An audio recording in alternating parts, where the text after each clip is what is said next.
Éternel notre Père, la meilleure vie que tu nous recommandes, c'est la vie selon l'Esprit. La vie rattachée à l'éternité, la vie rattachée à la foi, la vie rattachée à la pureté, la vie rattachée à l'obéissance, la vie rattachée à ta parole. Je prie ce matin que par la puissance de ton esprit, tu nous aides, Seigneur, à aller de l'avant.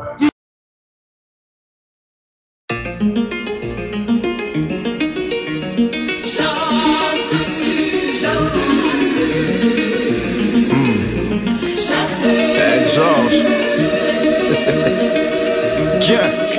Dieu a prévu de marquer la différence entre ceux qui le servent et ceux qui ne le servent pas. J'ai en moi l'ADN de la différence. Jésus est différent, donc j'ai emboîté le pas. Tu pourras jamais être comme tout le monde. Tu ne peux qu'être celui que Dieu veut que tu sois. Impossible que je... Amen. Alors nous sommes à notre leçon tribune qui nous permet de recevoir l'enseignement de Dieu et en même temps aussi la possibilité de poser des questions en ce qui concerne la vie chrétienne ou toutes les difficultés qu'on aurait pu rencontrer en semaine. Et ensemble ici, nous donnerons la réponse, nous donnerons les différentes réponses nécessaires pour aider les frères et les sœurs. Amen. C'est pourquoi tu dois ouvrir ton cœur et laisser Dieu te parler et également chercher à connaître Dieu. L'une des plus grandes richesses que l'homme puisse avoir sur la terre, c'est connaître Dieu.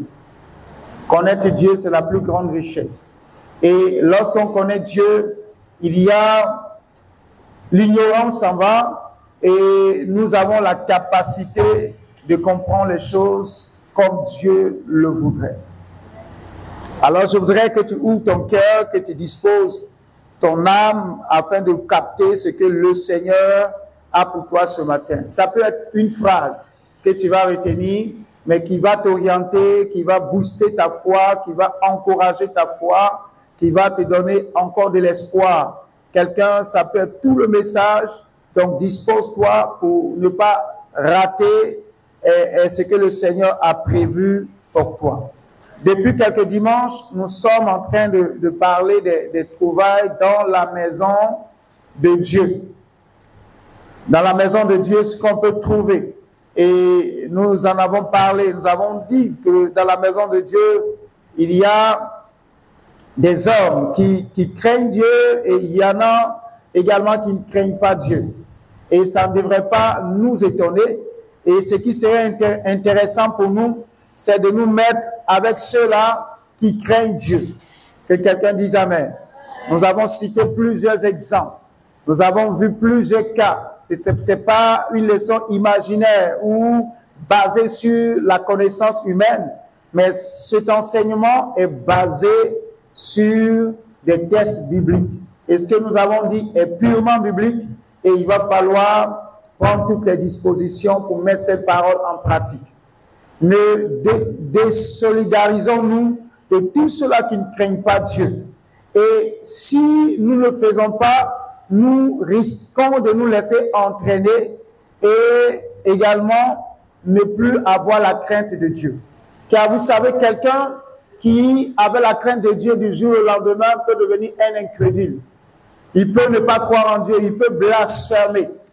Et c'est moi l'image biblique qui m'édifie chaque fois que je pense à cela et je suis obligé de demander à Dieu de m'aider à garder la foi. C'est ce que Lucifer est devenu. Lucifer qui signifie ange de lumière. Mais aujourd'hui, quand on parle de Lucifer, on a peur. Mais ce Lucifer était dans la présence de Dieu. Il était quelqu'un qui servait, qui conduisait même les louanges au ciel. Vous savez, au ciel, nous n'allons plus prêcher, nous n'allons plus prier pour les malades, nous n'allons plus donner des dîmes d'offrandes. Non, ce que nous allons faire, c'est louer, adorer Dieu et demeurer dans la présence de ce Dieu. Et c'est ce rôle-là qui était échu à Lucifer. C'était une lourde et grande responsabilité. Et donc, étant dans la présence de Dieu, ça ne l'a pas empêché de laisser son cœur se corrompre. Il il n'a pas veillé sur son cœur et son cœur a été corrompu, a été noirci et il s'est rébellé contre Dieu. Et nous devons nous laisser édifier par cette image et chaque jour veiller sur notre cœur et veiller sur notre âme. On n'est jamais assez fort pour s'éloigner de Dieu. On n'est jamais assez mûr pour devenir incrédule. C'est pourquoi chaque jour que Dieu nous donne de vivre, nous devons veiller sur nous et sur notre foi. Alléluia. On a vu il y a quelques témoignages des pasteurs même, des femmes de pasteurs qui sont devenues des tiktokeuses, pas dans le bon sens, qui s'exhibent, qui font des choses. Mais ces femmes ont connu le Seigneur, ont servi le Seigneur à un niveau très élevé. Mais parce qu'elles ne sont pas, elles n'ont pas veillé sur elles, ou ces hommes n'ont pas veillé sur eux, ils sont devenus des personnes qui vivent dans le dérèglement. Et toutes ces choses, nous les trouvons dans la maison de Dieu. C'est pourquoi nous devons rester vigilants. Que quelqu'un dise Amen. Alors ce matin, je voudrais également qu'on puisse voir un autre aspect. Le mercredi, nous avons commencé à parler, nous avons parlé de la vie selon l'esprit. C'est ça? Nous avons parlé de la vie selon l'esprit et nous avons dit que notre vie en tant que personne doit être dominée par la vie de notre esprit. Quand je parle de notre esprit, je parle de l'esprit de l'homme. Nous devons plus penser à l'esprit qui est au-dedans de nous plutôt qu'au corps physique que nous voyons. Et lorsque nous serons attachés à notre esprit, l'esprit de Dieu qui s'écrit avec grand E viendra aider notre esprit parce que Jésus même dit que l'esprit de l'homme est bien disposé, mais c'est sa chair qui est faible. C'est pourquoi vous allez voir l'homme prend toujours quand tu te lèves là, tu dis, bon, à partir d'aujourd'hui, je ne ferai pas ça. Ça, c'est l'esprit. C'est l'esprit de l'homme qui veut ça. Mais quand tu dis ça, quelque temps après, tu te retrouves encore en train de refaire les mêmes choses. Parce que le corps, la chair, est venue annuler cette bonne volonté de l'esprit. Et comme c'est la chair qui domine, alors ce que l'esprit veut ne passe pas. Amen. Quelqu'un peut se lever et dire, à partir d'aujourd'hui, je vais prendre soin de ma chambre. Il faut que ma chambre soit propre. Il faut que ci, il faut que ça. Mais dans la réalité, après, ça ne peut pas se faire parce que après la chair te dit, écoute, tu es fatigué, dors dedans comme ça. Demain, tu vas t'en occuper. Ou laisse comme ça, mais ça fait quoi? Ça fait rien, laisse. Parce que la chair, lorsque la chair domine, tout ce que ton homme intérieur souhaite ne passera pas. Mais lorsqu'on vit selon l'esprit, l'esprit nous donnera à l'homme de pouvoir réussir à faire un certain nombre d'éléments que la chair, en un premier temps, n'aurait pas aimé voir. Gloire à Dieu. Donc la vie selon l'esprit, c'est cette vie-là qui plaît à Dieu. Et nous avons lu Romains chapitre 8, une longue lecture, Romains 8, 1 à 16. Et nous avons vu que l'homme, la chair, celui qui sème des œuvres de la chair va récolter la mort. Mais celui qui travaille pour l'esprit, c'est la vie éternelle, la gloire et la paix du cœur. Que quelqu'un dise Amen. Nous allons continuer, je vais continuer dans cet état d'esprit. Nous allons prendre notre Bible, parce que c'est également des vérités qui rendent libres. Parce que lorsqu'on vient à l'église, vous savez, tout ce que nous avons dit, les trouvailles dans l'église, ceux-là qui ne craignent pas Dieu, mais qui sont dans la maison de Dieu, ce sont des gens qui se laissent guider par leur chair. Qui se laissent guider par leur chair, parce que l'homme, le chrétien qui vit selon la chair ne saurait plaire à Dieu. Donc, que ce soit Phiné, que ce soit Ophni, c'était des sacrificateurs dominés par la vie charnelle. Donc, ils ne pouvaient pas, obéir à Dieu. Mais celui-là qui se laisse contrôler par l'Esprit de Dieu, par l'Esprit, qui aime la vie de l'Esprit, celui-là pourra alors faire la volonté de Dieu. Amen. Et le mercredi, nous avons dit que celui qui est dominé, il y a des caractéristiques qui montrent que nous sommes en train de travailler pour prioriser la vie de l'esprit. Et nous avons dit que celui qui vit dans l'esprit, par exemple, va produire ce qu'on appelle l'amour. Quelqu'un n'a pas bien dit amen. Celui qui vit une vie de l'esprit va forcément enfanter ou va forcément donner le fruit qu'on va appeler l'amour. Vous savez, quand on aime, on ne force pas. L'amour, là, on ne force pas. C'est pourquoi vous allez voir quand, je ne sais pas, la première fois que tu es tombé amoureuse de quelqu'un, je ne sais pas si on t'a mis un pistolet sur la tête pour te dire « faut aimer ». Non, l'amour, là, l'amour vient. Et toi-même, souvent, tu ne contrôles pas tous les contours de l'amour. Quelqu'un n'a pas dit amen. Souvent même, tu deviens bête. Et c'est dans cette histoire de bête-là, que comme c'est l'amour éros, aimer quelqu'un, un homme ou une femme, quelqu'un va profiter de ce sentiment-là pour te manipuler et même te détruire, te mettre dans des problèmes.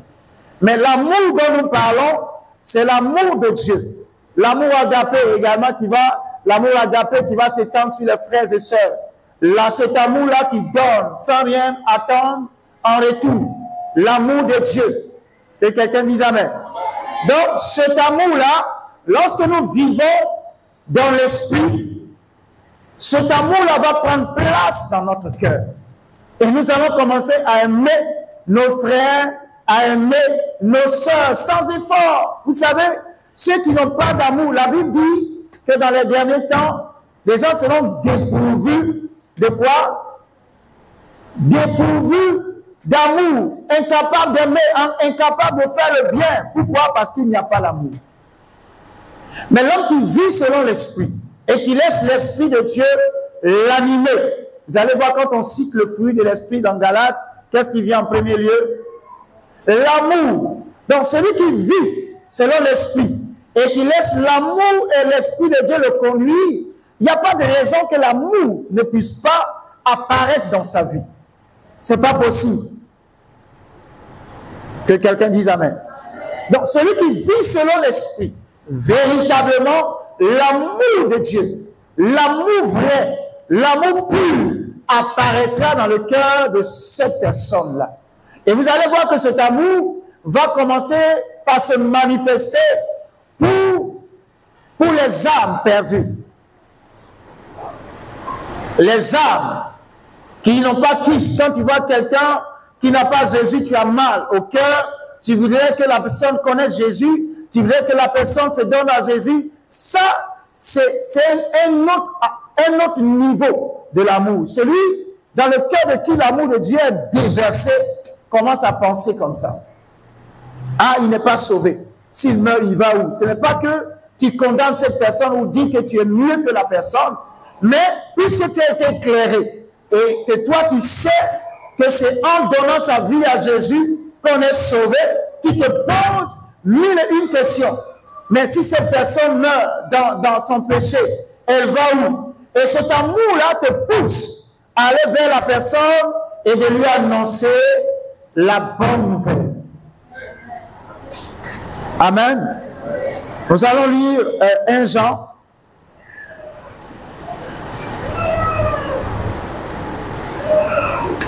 1 Jean chapitre 4.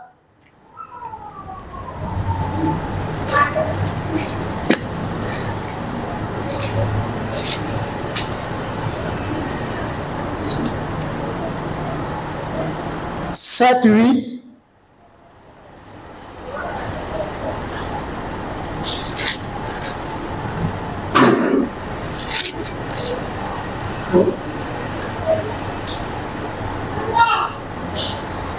Alléluia. La Bible dit, bien-aimés, aimons-nous les uns les autres, car l'amour est de... Lisez avec moi. Car l'amour est de... Et quiconque aime est né de Dieu et connaît Dieu. Celui qui n'aime pas n'a pas connu Dieu, car Dieu est amour. Car Dieu est amour. Donc voici ce que ce texte nous dit. Celui qui vit selon l'esprit commencera à aimer les autres. Celui qui vit selon l'esprit aimera les autres. Donc nous sommes en train de voir les caractéristiques selon la vie de l'esprit. Donc la vie de l'esprit, c'est pas passer son temps à parler seulement là, et puis tu es incapable d'aider ton prochain. Ça, c'est un esprit d'égarement. Il n'a pas dit amen. Hein? Parce que le ribaba et le ribobo que tu fais devraient normalement disposer ton homme intérieur ou rendre ton homme intérieur à aimer les autres. Donc l'amour de Dieu ou la vie selon l'esprit nous rend capables d'aimer notre prochain. Voici ce que la vie de l'esprit fait. La vie de l'esprit, c'est pas seulement poser les actes religieux. Car je vais vous dire que les actes religieux, en réalité, qui sont dans la Bible appelés les exercices ou les œuvres de piété, devraient nous amener à produire davantage les fruits ou le fruit de l'esprit. Mais si nous posons des actes qui devraient être appelés des actes de piété, et qu'en retour, il n'y a pas d'amour, il n'y a pas de fruit, le fruit qu'on appelle l'amour, alors bien aimé, nous vivons selon la chair. Nous vivons selon la chair, et la Bible dit que celui qui vit selon la chair ne saurait plaire à Dieu. Alors que si nous venons à l'église, c'est pas pour plaire au pasteur, c'est pas pour plaire à la femme du pasteur, c'est pas pour plaire au leader, c'est pas pour plaire à quelqu'un, mais c'est pour plaire d'abord à Dieu. C'est même pas pour nous plaire nous-mêmes, mais c'est pour plaire à Dieu. Si c'était pour nous plaire, nous serons restés à la maison parce que ce matin, on s'est réveillé tout fatigué. Qui s'est réveillé fatigué ce matin? Ah oui, quand je vois ma fille Ruki, je sais même que la fatigue est sur elle. Mais pour plaire à Dieu, elle s'est levée et dit, il faut que j'aille au culte, écouter la parole de Dieu, prier pour me ressourcer. Et nous sommes là ce matin. Donc la vie selon l'esprit se mesure par notre capacité à nous aimer les uns les autres. Si tu es incapable d'aimer, c'est que tu vis dans la chair. C'est moi qui le dis. Et la Bible le dit. Si tu n'es pas d'accord, bon, tu peux discuter. Hein. Tu peux discuter. Mais voici ce que la Bible dit. Aimons-nous les uns les autres, car l'amour est de Dieu. L'amour est de Dieu. Et c'est pourquoi, lorsque on vit selon l'esprit, on devient capable de pouvoir discerner un certain nombre de choses. Je vous raconte une histoire. Une femme, une maman, qui était catholique, religieuse, et qui rencontre le Seigneur, qui donne sa vie à Jésus. Elle va dans une église évangélique, on l'enseigne. Et qu'est-ce qu'elle fait? Elle commence à annoncer l'évangile à ses enfants, qui sont de grands garçons et de grandes filles. Et par la grâce de Dieu, ces enfants-là arrivent à donner leur vie également à Jésus. Amen. Mais dans le parcours de la foi, cette maman-là va se heurter à une situation qui va la faire rétrograder, qui va la pousser à abandonner la foi et à retourner encore dans des pratiques qu'elle avait laissées. Et quand elle est retournée, le papa, lui, c'est un féticheur. Un féticheur dont le papa n'a pas pu se convertir. Et voici que le papa, un jour, tombe malade. Il tombe gravement malade. Et les enfants vont le chercher pour le conduire à l'hôpital. Et à l'hôpital, voici ce qu'ils vont dire à leur papa. Papa, si tu ne quittes pas les fétiches, la prochaine fois que tu vas encore tomber gravement malade, on t'abandonne. On ne viendra pas te chercher pour te conduire à l'hôpital. Jamais. Et le papa s'est rétabli. Quand il s'est rétabli, il a appelé ses enfants et leur a dit, vous êtes nés et vous m'avez trouvé dans mes pratiques. Ce n'est pas vous qui allez me sortir de ça. Quand je serai malade là, si vous voulez, ne venez pas me soigner. Et voilà ce que le papa leur a dit. Et quelque temps après, des années plus tard, le papa est tombé malade. Aucun enfant n'est allé voir même le papa. Jusqu'à ce que le père décède, ils ne sont même pas allés aux funérailles. Parce que pour eux, c'est un féticheur, c'est un occultiste. Donc, ils ne veulent pas avoir de contact avec le papa. Donc, vous voyez, ces attitudes-là, ces comportements, lorsqu'on vit dans l'esprit, c'est pourquoi je parle de la vie de l'esprit. Il y a des gens qui prétendent vivre dans l'esprit, mais qui vivent dans une certaine ignorance ou dans un manque d'amour cruel. Parce que ça, moi, j'appellerais ça un manque d'amour. Alléluia. Regardez la parabole que Jésus donne qui concerne le bon samaritain. Le monsieur qui a été dépouillé par les bandits. Est-ce que on nous a dit que c'est un chrétien? Non. Mais parmi ceux qui passaient par là, il y a eu un lévite, il y a eu un sacrificateur. C'est celui-là qui ne connaissait pas Dieu qui s'est levé pour s'arrêter, pour secourir le monsieur qui était en danger, qui était blessé. Donc même quand on vit la vie de l'esprit, on n'a pas besoin que la personne confesse Jésus pour aider la personne. On dirait que vous n'êtes pas d'accord avec moi. On n'attend pas que la personne soit chrétienne pour la secourir ou venir en aide. Peu importe la foi de la personne, nous devons manifester de l'amour pour cette personne. Et c'est ce que ces enfants n'ont pas compris. Ils ont abandonné leur père, pensant être des hommes spirituels. La spiritualité, ce n'est pas d'abandonner ceux qui ne connaissent pas Christ à leur sort, mais c'est de les aimer et de prier pour eux, leur parler jusqu'à ce que Christ se révèle à eux. C'est ça la vie de l'esprit.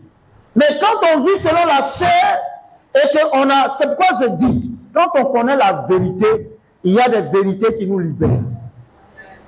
Mais Christ, la vérité là, tu parles, tu dis non, moi je suis chrétien, tu ne connais pas les autres vérités, parce que Jésus, quand il parle, il dit, en vérité, je vous le dis. Donc quand tu suis Christ, il faut connaître aussi les en vérité, je vous le dis. Quand tu suis Christ sans connaître ces en vérité, je vous le dis, tu seras pire qu'un incroyant. Que Dieu nous aide à vivre une vie de l'esprit selon la parole de Dieu. Alléluia.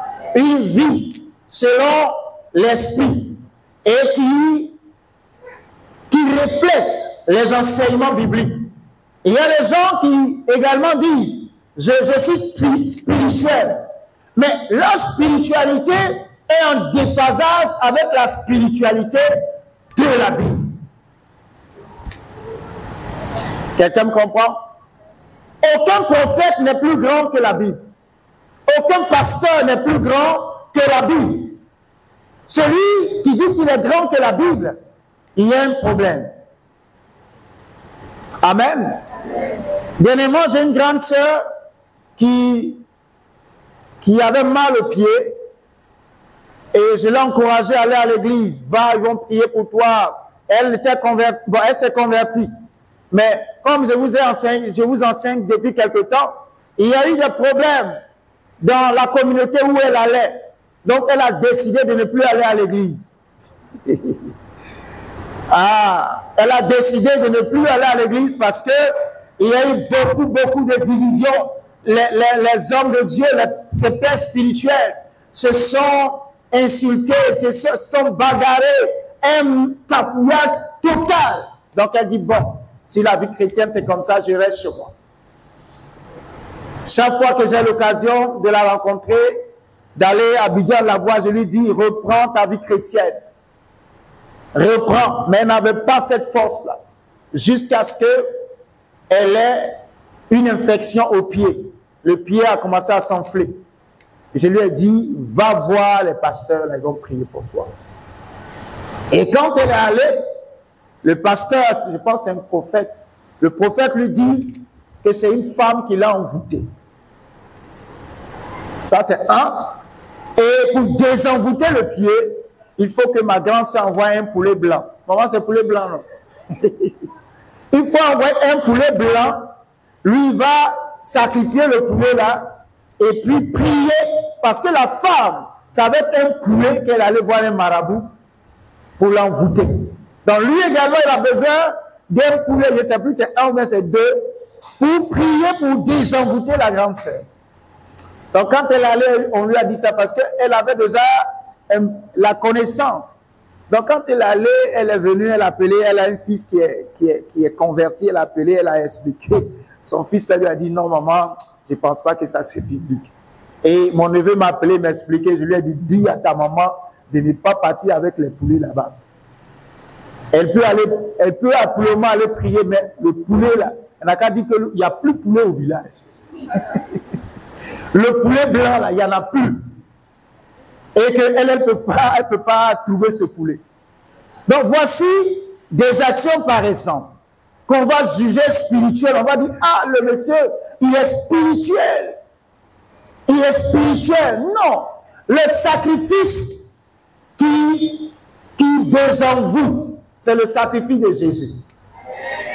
Donc si nous rencontrons un homme de Dieu qui se juge spirituel et qui veut nous envoyer dans des adorations, dans des pratiques, nous devons dire non. La Bible n'enseigne pas cela. C'est pourquoi je vous dis que la vie de l'esprit est en conformité avec la parole de Dieu. Il n'y a pas une vie de l'esprit qui va au-delà. Tu es une femme, tu as des difficultés pour concevoir. Tu vas voir un prophète, il dit non, et pour que tu sois fertile, il faut que lui-même, il aille avec toi. Tu dois te lever là, prendre tes chaussures et puis fuir. Amen. Parce que si tu commences à discuter, il va sortir une poudre quelque part. Et comme tu es déjà rentré dans son sanctuaire, il t'a déjà dit ce qu'il veut faire avec toi et puis tu es assise encore là.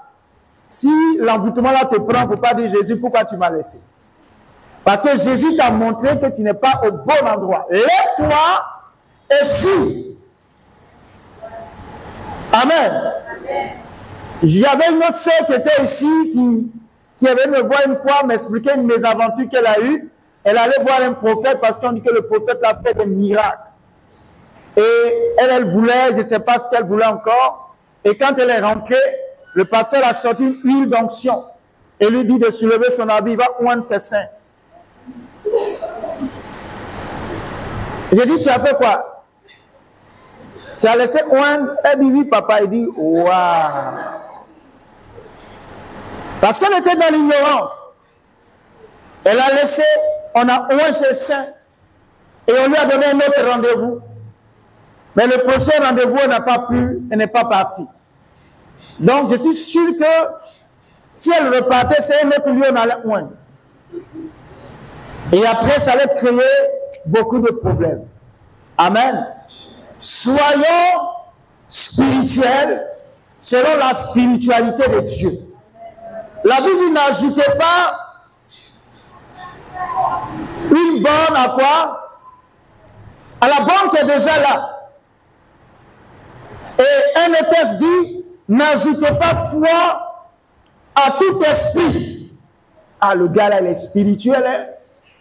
Il est spirituel. J'avais invité un homme de Dieu ici, qui a dit à un de mes fils, parce qu'il avait une révélation, il lui a dit de payer quoi, un cadeau, quoi, de venir lui donner, puis lui va prier. Quand le frère est venu me voir, j'ai dit, il ne faut pas payer le cadeau. Il ne faut pas payer le cadeau. Si tu as besoin d'un cadeau, il faut dire, on va te donner le cadeau. Si tu as besoin de manger poulet blanc, rouge, noir, c'est la même chose. Il faut dire, ma soeur, je vais prier pour toi, mais j'ai envie de manger poulet. Il ne faut pas dire, envoie un poulet, je vais te désenvoûter. Tu deviens un féticheur. Amen. Ou bien envoie un mouton.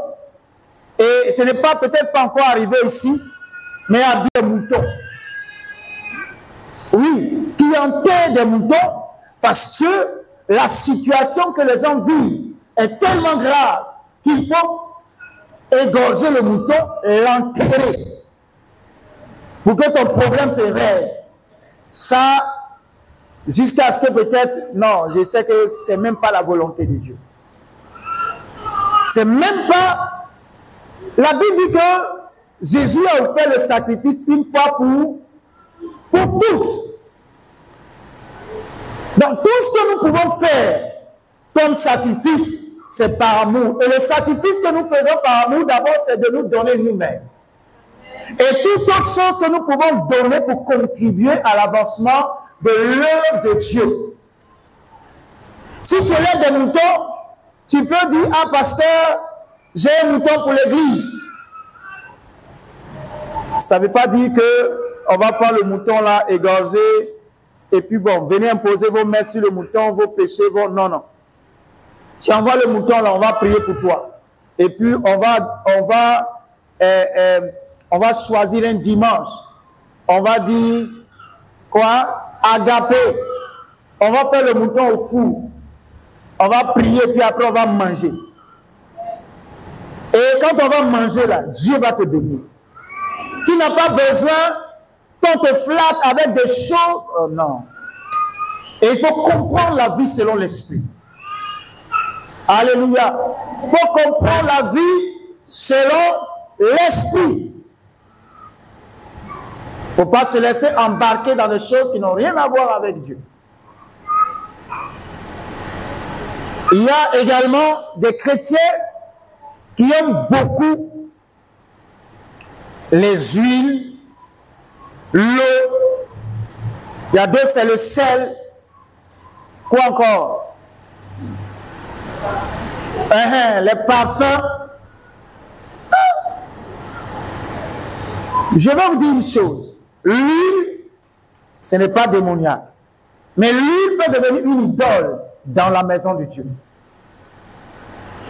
Quand tu arrives à un moment donné, tu ne peux plus prier sans utiliser l'huile. L'huile devient quelque chose que tu associes au nom de Jésus. Ou bien, toute situation, toi c'est le sel que tu dois prendre. Ou c'est l'eau. Et même tu fais tes bouteilles d'eau maintenant, tu mets ta photo avec ta femme. Tu prends une bonne photo avec ta femme et puis vous êtes comme ça et puis on vend ça maintenant dans l'église. Et certains chrétiens accordent plus même de foi à ces choses-là que dans le nom de Jésus. Quand ils ont une situation, ils se réveillent net. C'est l'huile d'onction là qui cherche sur le lit, dans le placard.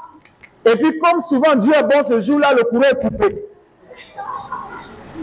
Donc, le diable va te gifler tant que tu n'as pas trouvé l'huile là, tu es foutu. Mais quand tu te lèves, le premier réflexe, c'est d'invoquer le nom de Jésus. Car la Bible dit que c'est le nom qui a été donné. Et ce nom-là, dans les cieux, sur la terre et sous même la terre, ce nom-là est, et ce nom a reçu autorité sur toutes choses. Faisons attention. Il y a des gens qui se sont retrouvés possédés. On te donne une huile avec l'effigie d'un homme de Dieu. Fais attention. Je n'ai pas bien entendu ton amen. Sinon, je vais commencer à vendre des chaussures avec ma photo. Et je vous dis, porte ça. Tu vas voir. Dieu va créer une accélération divine. Les chrétiens aiment ça. Si j'avais fait ça, même avant de parler de ça, j'ai dit, voilà, j'ai une vision. C'est une nation prophétique. Je paye les tapettes là, des douches là. Et je viens, j'ai dit, une chaussure fait. Maman, on va vendre ça combien? 25 000. Ah oui, c'est une vision. Et puis quand c'est comme ça, je prépare un temps de jeûne. Je me retire pendant 3 semaines. Et quand je viens, je suis maigre comme ça. Et je m'arrête en haut ici, je dis, pendant mon jeûne, j'ai reçu une vision. Le Seigneur m'a dit de commencer à vendre les chaussures. J'avais la vision de vendre les chaussures, mais comme ça n'a pas marché, dehors, il est venu vendre ça avec vous. De vendre les chaussures. Et puis, je donne, on imprime quelque chose dessus. Et accélération divine. 25 000, 25 000. Vous allez cotiser pour payer ça.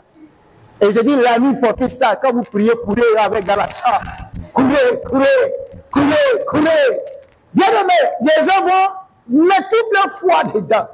Le jour où leur enfant a pris la chaussure, là, porté par leur marché, ça va chauffer. Ils vont même bien garder la chaussure que les billes. Après avoir couru, ils vont enlever, laver, ranger ça quelque part. Ça devient un fétiche. Amen. Donc la vie selon l'esprit, c'est cette vie-là qui est centrée sur les enseignements de Jésus. Pas autre chose. Et nous avons dit que c'est une vie qui est marquée par l'amour de Dieu. Amen. Et quand on a l'amour de Dieu bien-aimé dans l'église, on ne pourra pas faire du mal à quelqu'un. Quand tu as l'amour de Dieu, par exemple, tu es un homme, tu ne pourras pas aller vers une sœur, dire je t'aime, et elle a manipulé, couché avec elle, et puis après dire je ne te veux pas. Ça, ce n'est pas l'amour de Dieu. On n'a pas dit amen. Amen. Ou bien tu es une sœur, le frère vient, je t'aime, tu ne le veux pas, mais comme il a un peu d'argent, tu dis bon, je vais le couper un peu comme c'est un gawa. L'amour de Dieu ne fait pas ça. C'est de l'escroquerie spirituelle. De la natte spirituelle. Tu es devenu une coupeuse de route spirituelle. Ou bien coupeur de route. L'amour de Dieu n'abuse pas de l'autre. Donne-moi amen.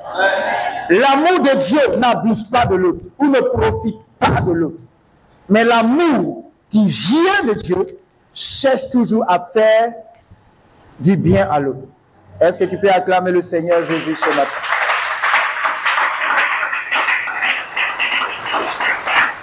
Gloire à Dieu.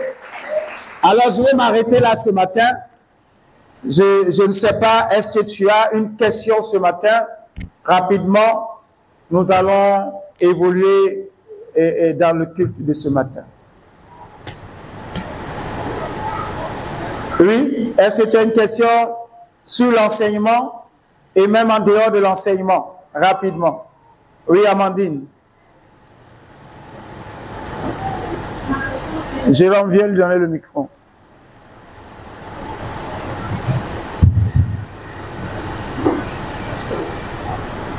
La question, c'est sur la maison de dimanche passé. Ok. Le Père nous a enseigné que nous devons faire des grosses personnes pour savoir notre niveau de chant.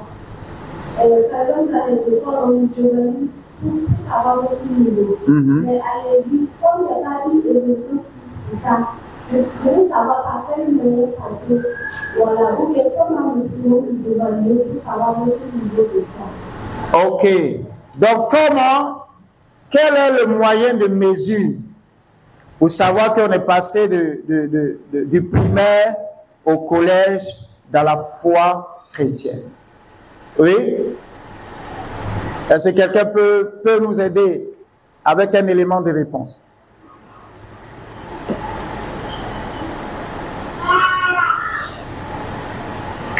Quelqu'un veut répondre?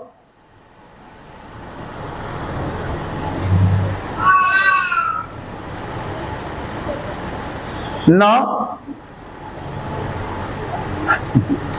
On dirait que vous êtes fâchés ce matin. Hein? Qu'est-ce qui se passe? Ah, Jean-Marc veut nous sauver. Elle dit, Jean-Marc, tu veux parler? Ok, voilà ce que je vais dire, Amandine. Comment mesurer notre foi pour savoir qu'on grandit? D'abord, on doit comprendre que quand on vient à Christ, il va avoir des difficultés. Et savoir que nous grandissons dans la foi, d'abord, j'ai dit une fois ici que tu peux savoir que tu grandis dans la foi lorsque tu lis la Bible et que tu arrives à mettre en pratique la parole de Dieu. Ça, c'est déjà un élément de mesure de la maturation, de la croissance de notre foi. Parce que être capable de faire ce que la Bible dit, ce n'est pas donné, c'est pas donné à tout le monde. Il y a des gens qui lisent, qui choisissent le passage biblique qu'ils veulent. Et quand ça ne les arrange pas, ils disent non, ça, ce jour-là, c'est pas ce que Jésus voulait dire. Ou bien, ce sont les traductions qui ont fait que c'est devenu comme ça. Donc, Amandine, lorsque tu arrives à mettre en pratique la parole de Dieu, c'est déjà un élément qui te permet de savoir que tu es en train de grandir. Et lorsque également, devant des difficultés, tu restes ferme. Ça veut dire, je ne sais pas quelle difficulté qu'on peut prendre. Et la difficulté dans ce monde aujourd'hui, c'est le manque d'argent. Je prends par exemple le manque d'argent. Tu manques d'argent et il y a des situations qui se présentent à toi. Amandine, tu es une jeune fille, non? Voilà, tu vas à l'école et on te voit, tu vas à l'école comment? À vélo? À moto? Comment? À moto. Ok. Et un monsieur te rencontre un jour, te dit, ah, est-ce qu'on t'a déjà dit que tu es belle? Hein? On t'a déjà dit ça. Alléluia. Mais lui te pose la question. Il te dit, est-ce que tu sais que, on t'a déjà dit que tu es belle? Si on t'a jamais dit ça, ou bien, tout de suite ta tête est mélangée. Tu commences à sourire. Et il dit, écoute, Amandine, je t'ai vu, je vais changer ta vie. C'est comme ça qu'on commence, non? Je vais changer ta vie. Je vais aller décocher la lune venue te donner. Mais, ce que j'attends de toi, c'est que tu acceptes être ma petite amie. Je suis un homme marié, mais si tu veux là, on est ensemble. Et puis, je te donne tout ce que tu veux, argent de poche. Chaque semaine, c'est combien tu veux pour être à l'aise chaque semaine. Tu lui dis, il n'y a pas de problème, je t'ajoute même 20 000 francs dessus. Ta moto là, elle est vieille, je vais te prendre, c'est quoi, les scooters. Il y a une marque de moto que tu aimes. Voilà. Donc cette marque-là, il te dit qu'il va te la donner. Et le diable sait ce qu'on veut et ce qui nous manque. Et c'est ça qu'on va te proposer. Lorsque tu seras capable de dire non, c'est que tu es passé à un autre niveau.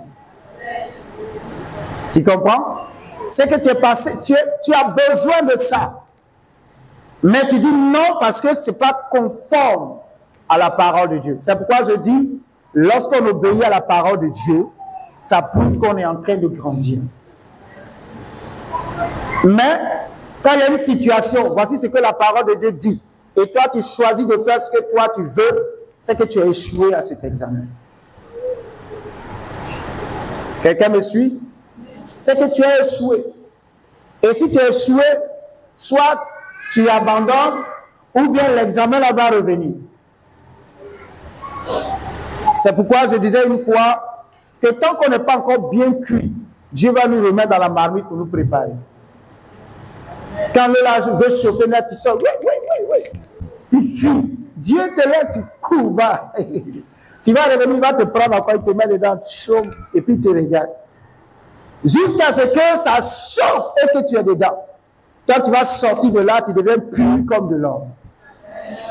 C'est ce que la Bible dit, que l'homme même qui va passer là, passe par le feu pour sa purification. Nous également, il y a des situations chaudes, difficiles, mais nous devons rester dans la foi. Il y a des gens qui disent, j'ai fait 10 ans à l'église, mais je n'ai rien vu. Donc, comme ils n'ont rien vu après 10 ans, qu'est-ce qu'ils font? Bon, pasteur, souvent, même, il ne te dit même pas au revoir. Il s'en va sans te dire au revoir. Tellement il est fâché. J'ai fait 10 ans, je n'ai rien vu. Donc, mais tu veux voir quoi? Qu'est-ce que tu veux voir? Et ce que tu veux voir là, on va petit à petit parler de toutes ces vérités. Tout ce que tu veux voir est dans la parole de Dieu. Ça dépend de toi. Dis Amen. Tout. Vous savez, c'est une transaction entre Dieu et nous.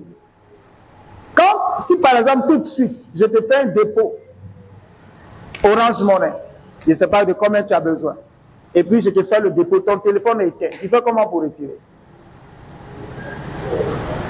Hein? Il faut recharger le téléphone. Mais il y a certains là, ils ont même spirituellement sur le compte là, ils ont des millions, mais ils sont éteints. Et ils sont là, oh papa, ce que j'ai demandé, c'est là pour te reconnecter. Reconnecte-toi et tu vas voir, quand tu vas voir le message, tu vas faire et Sakina, tout, vous avez 1 million sur votre compte. Yeah!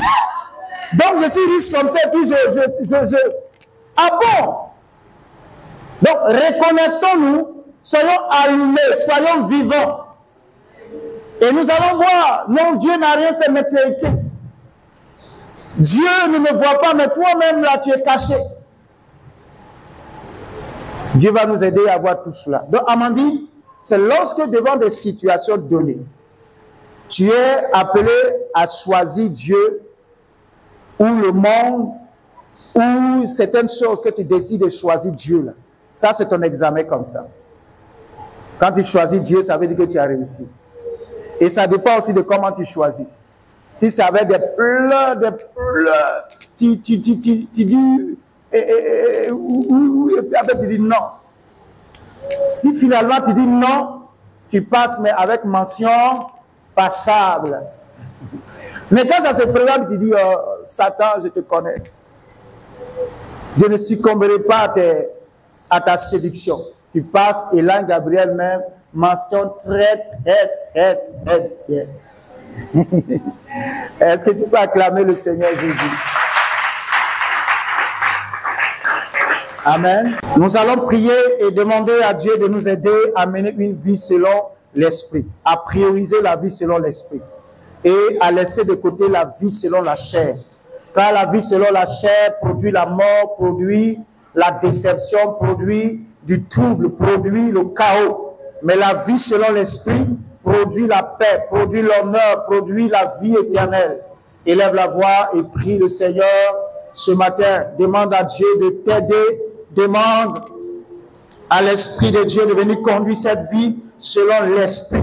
Au nom de Jésus. Éternel notre Père, la meilleure vie que tu nous recommandes, c'est la vie selon l'Esprit.